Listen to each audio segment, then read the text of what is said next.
Picture चालू करो बे। कुछ दिन पहले बीजेपी ने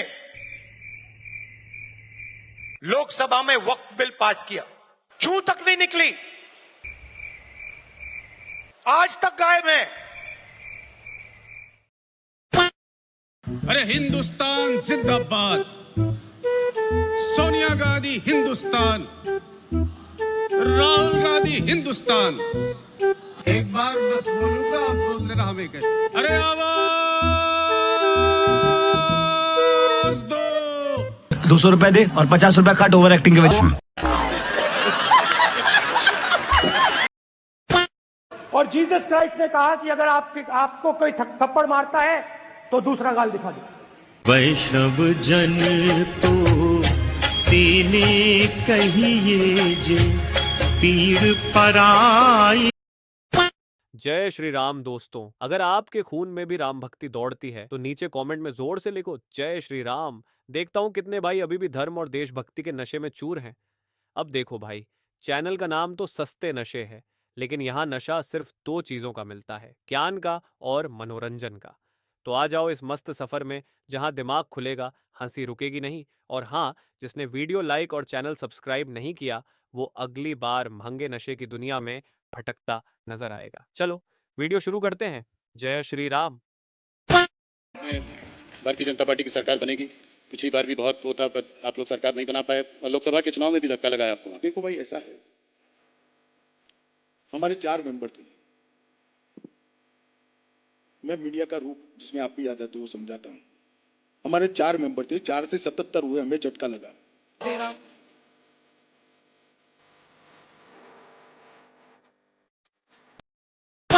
हमें 2500 नहीं लेना था, इसीलिए हमने मोदी को वोट नहीं दिया। 2500 का लालच इन्हें था, इसीलिए इन्होंने मोदी को वोट दिया और आज तक लाइन में लगे हुए हैं। लेकिन मोदी जी ने ना इसको 15 लाख दिया ना 2500 दिया, सिर्फ चसनी चटाता रहा और इसका वोट लेता रहा।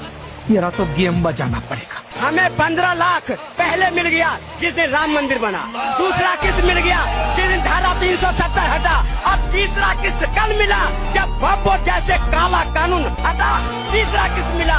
और चौथे किस्त का इंतजार करते हैं जब समान संहिता कानून आएगा, जनसंख्या नियंत्रण कानून आएगा और ये सब आने वाला है। ये सारे किस्त हमें मिलेंगे 15-15 लाख के, पर तुम्हें मिलेगा अंडा।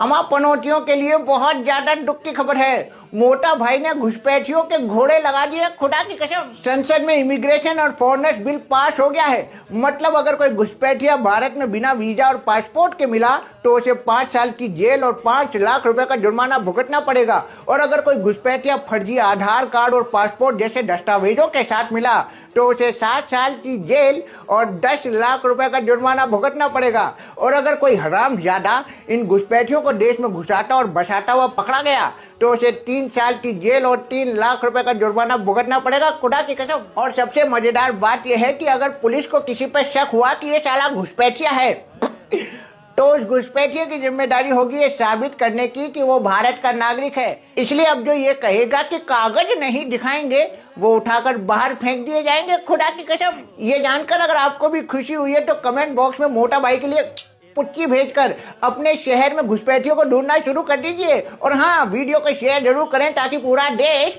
घुसपैठियों को ढूंढना शुरू कर दे, खुदा की कसम। जय श्री राम। आंखें मटका कर मैं भी बोलने लगूं कि मोदी जी ने क्या क्या नहीं किया तो यहाँ पानी पानी हो जाएंगे। अच्छा, तो इधर उधर की बात ना कर, ये बता कि काफिला क्यों लौटा। अब देख तू, एक लाइन बोल देता हूँ। देखिए, 100 भी आप नहीं पाए हैं श्रीमान, अच्छा फिर भी तेवर हैं ऐसे जैसे तीर कमान। अरे पीतल की नथनी पे इतना गुमान होती जो सोने की तो चढ़ती आसमान।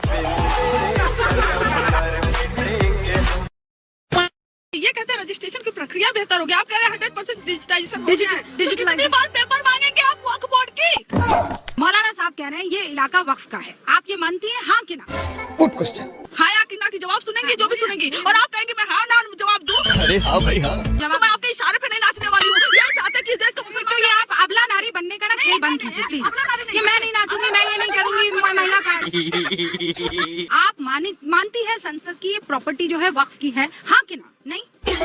बताऊं? अगर आपका सवाल हाँ या ना में होगा तो मैं राइट नाउ इस डिबेट को छोड़कर जाती हूँ। नहीं डिबेट नहीं हो सकता ना फिर। पत्नी गली से निकल निकल निकल निकल। अरे आइए ना, 60 सेकंड में जवाब देते। अरे चीखिए मत, आइए। मेरा ये सवाल है कि अगर मौलाना जी क्लेम करते हैं कि वक्फ की प्रॉपर्टी है, तो एक सर्वेक्षण अधिकारी आएगा, सर्वेक्षण करेगा और पूछेगा किसी को आपत्ति है, अगर कोई आपत्ति दर्ज करेगा तो वो नहीं होगा। इस पार्टी की मीटिंग समझ के फंस गया। इसमें पेपर दिखाने होंगे।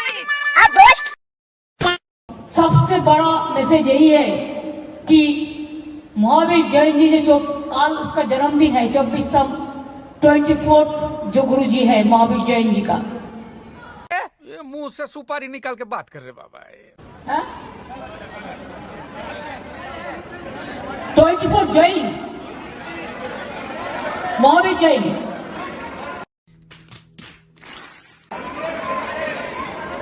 कल नहीं है। एक बोलो हॉलीडेज है। Yes 10 holiday.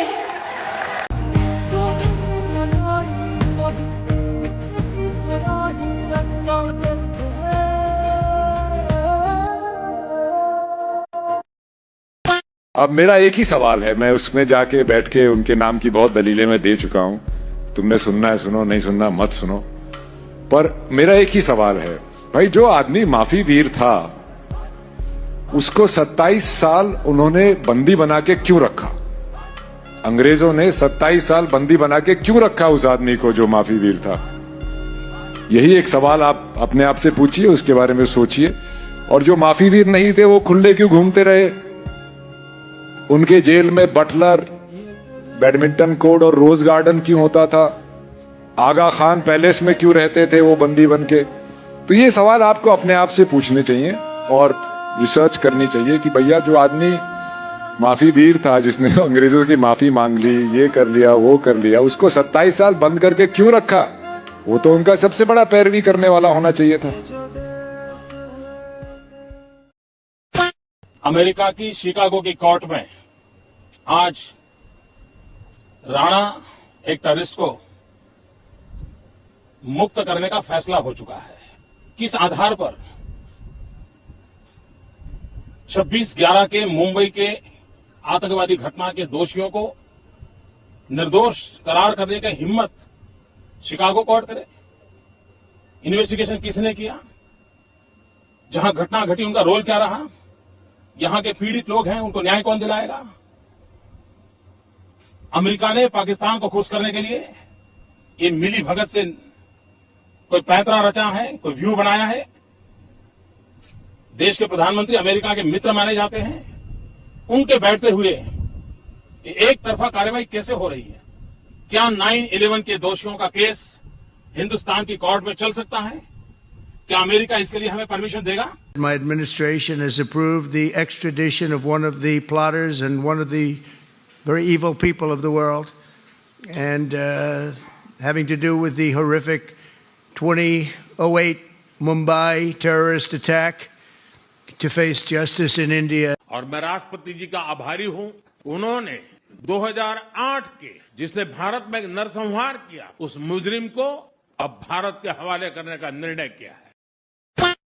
में क्या कहा है? तुम्हारे पास क्या है? मेरे पास माँ है।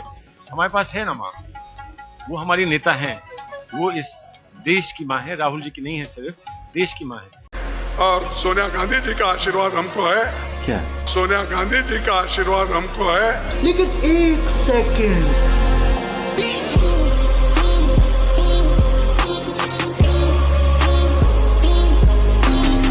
मेरे को बनाने वाले यहाँ बैठे हैं, श्रीमती सोनिया गांधी जी। ना रमेश बना सकता है, ना आप बना सकते।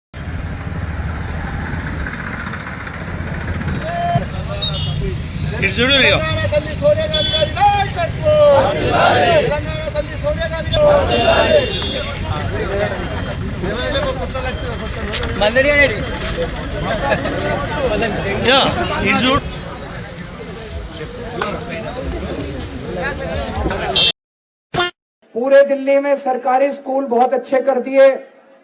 सरकारी स्कूलों की पहले हालत बहुत ज्यादा खराब थी, अब दिल्ली के सरकारी स्कूल बहुत शानदार हो गए। दुर्भाग्य है मैं दूसरी इमारत में आया हूं। शिक्षा क्रांति के जनक की विधानसभा है। 1.5 साल से, मैं चाहूंगा आप इसे दिखाइए, 1.5 साल से इस छत को रिपेयर करने के लिए जानकारी दी गई है। 1.5 साल हो गए। 1.5 साल से यहां पर ये ज्योग्राफी लैब चलती है, दोबारा बच्चे पढ़ने आएंगे। 1.5 साल से इस छत को रिपेयर करने के लिए रिक्वेस्ट की गई है शिक्षा क्रांति के जनक। इसीलिए मैं कहता हूं, 2 स्कूल इधर उधर चमकाकर पूरे देश में शिक्षा क्रांति की बातें करने का दावा करने वालों की असलियत ये है असलियत। हम वाद विवाद और ब्लेम गेम में पड़ना नहीं चाहते, मगर जिस प्रकार की दुर्दशा स्कूलों की है, कड़ी टुकड़ी पे बनी हुई बिल्डिंगें, इन बिल्डिंगों में कहते हैं वर्ल्ड क्लास इंफ्रास्ट्रक्चर, 2-3 स्कूलों को चमकाकर अपने दोस्तों को दिखाकर एक इकोसिस्टम में न्यूयॉर्क टाइम्स और वॉशिंगटन पोस्ट में खबरें छपवाना आसान है। वो उन लोगों को ये दिखाइए, न्यूयॉर्क और वॉशिंगटन पोस्ट को, ये है शिक्षा क्रांति के जनक की अपनी विधानसभा। इसीलिए जनता ने हराया है। और इस दौर में हमको उस रास्ते पे नहीं जाना है जो आसान रास्ता है, जो लालच का रास्ता है, जो कुर्सी का रास्ता है। अच्छा कांग्रेस पार्टी ने हमको मौका दिया है तो हम MP MLA बनने की कोशिश जरूर करें। अरे कहना क्या चाहते हो? लेकिन हम जिस दौर में रह रहे हैं, ये वो दौर है कि हमारे सामने MP MLA बनने के अलावे गांधी बनने का अवसर है। क्या बात कर रहे हो भाई? तू बात कर रहा है? अरे तू बोल रहा है? क्या बोलूं? जब लड़की नहीं मिली तो यही बोलना पड़ेगा ना।